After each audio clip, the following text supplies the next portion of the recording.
સુરત શહેરમાં ચોમાસાની ધમાકેદાર શરૂઆત થઈ છે। 12 જૂનની રાત્રે મૂસળાધાર વરસાદ ખાબક્યા બાદ આજે વહેલી સવારે મેઘરાજા મન મૂકીને વરસ્યા છે। શહેર અને જિલ્લામાં ધોધમાર વરસાદના પગલે નીચાણવાળા વિસ્તારો પાણીમાં ગરકાવ થયા છે। સવારના 8 વાગ્યાથી 10 વાગ્યા દરમિયાન 2 કલાકમાં જ 5.5 ઇંચ વરસાદ ખાબક્યો। ત્યારબાદ 11 થી 12 વાગ્યા દરમિયાન 2 ઇંચ અને 12 થી 2 દરમિયાન વધુ 1.5 ઇંચ વરસાદ મળી અને 9 ઇંચ જેટલો વરસાદ વરસી ચૂક્યો છે। ભારે વરસાદના પગલે જનજીવન પર સ્પષ્ટ અસર દેખાઈ રહી છે। પાર્ક કરેલા વાહનો પાણીમાં ડૂબી જતા લોકો ચિંતામાં મુકાયા છે। વહેલી સવારે વરસેલા વરસાદના પગલે કલેક્ટરે સવારની પાળીના બાળકો ઝડપથી ઘરે પહોંચે અને બપોરની પાળીના બાળકોને રજા આપવા માટે સૂચન કરી દીધું હતું। શહેરના માંદગઢ ચોકમાં ચારેકોર પાણી જ પાણી। સરથાણા ઉન્નતિ ચેરિટેબલ ટ્રસ્ટના મનોદિવ્યાંગ બાળકોને રેસ્ક્યુ કરવામાં આવ્યા। વરાછામાં મિની બજારથી અશ્વિનીકુમાર રોડ પાણીમાં ગરકાવ થયો। સુરત એસટી વિભાગ દ્વારા 200 જેટલી ટ્રીપ હાલ કેન્સલ કરવામાં આવી છે।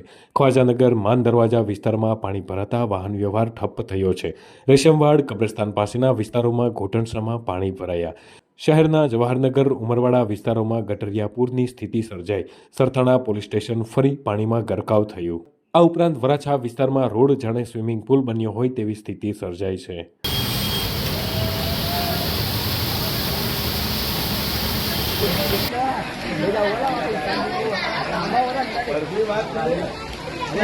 क्या मालूम क्या बताओ